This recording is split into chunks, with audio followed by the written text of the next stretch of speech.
Welcome to Live Review, where I review a game over the time I've played it. I'll review the first hour and then continue on until I feel I've gathered enough information about the game to drop a final review. Previously on Live Review. In the first 3 hours, I'm already happy about the game. It's funny as hell. I'm not sold on the combat system, but we got to get a little bit further into the game before I make a real determination on it. And after 18 hours, I still feel very limited by what I was doing.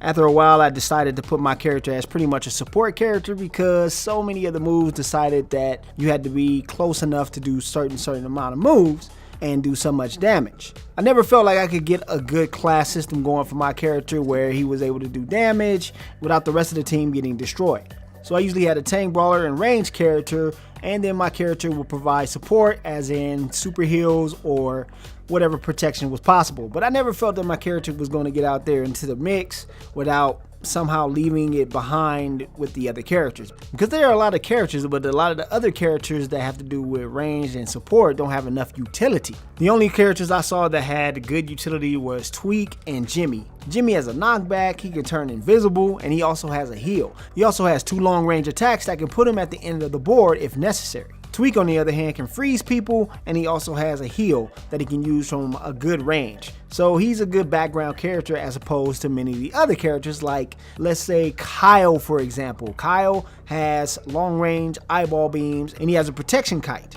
Unfortunately, his eye beams have to be directly in front of the person he's attacking, and it doesn't have that much range, so this usually puts him in a position to get attacked, and he has low health, as opposed to the other characters who can kind of sit in the back and do whatever they want or get out of trouble whenever they feel like it. What I'm trying to say here is a lot of characters felt the same, like Kenny felt just like Cartman, then there's Tweak, Tupperware, and Dr. Diabetes, who are all tanks. I'm just saying that a lot of the classes blended together except for Dr. Chaos and Call Girl. Call Girl was probably the best ally to have with you at all times. She has the longest range in the game. She has high damage. She also has an enraged block, so she was pretty much indispensable. And the only worthless character I felt like it was in the game was Stan. Stan was a character that had a really specific role in the game.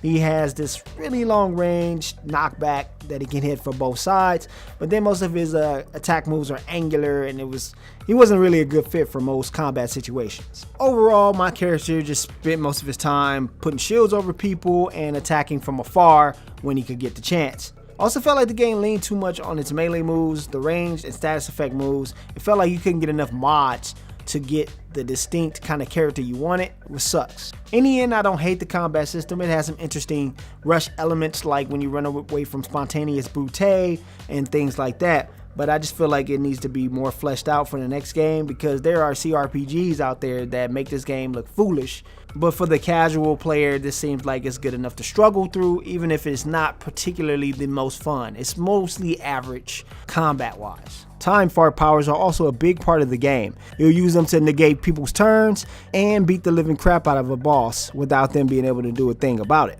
Time powers are also helpful outside of combat. You'll use them in a variety of puzzles and also to avoid combat or get the initiative in combat. Your allies will also help you with a variety of puzzles using farts, even if this requires shoving a hose up your ass to blast out obstacles in your way, as well as flying amongst the stars using your farts. These puzzles aren't particularly challenging, but they do equal some good commentary from your allies.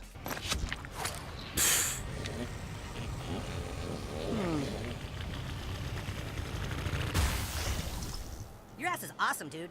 So knowing that the combat is survivable, it's the encounters and the story that make this game hilarious. It's one of the funniest games I played all year, and that's just after playing West of Loathing. Now remember, you have to be a South Park fan to find this game funny. If you don't like South Park, you're not going to find it funny, because it does all of the South Park things that you would expect it to do, which is that the kids get involved in a situation that is way above what they actually expect. So they're trying to do something like save a cat, and then there's some underlying seedy crap that they stumble into, but of course they don't care.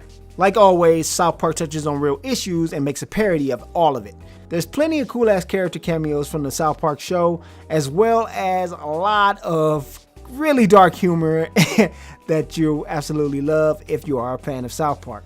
There's a rare occasion that I can say that I smiled and laughed through the entirety of a game, but through the 18 hours that I played this, I was dying off of all the littlest things that happens. Every side quest, every little mission that you do, even when you're fighting bad guys, they're quipping and making all these funny ass comments.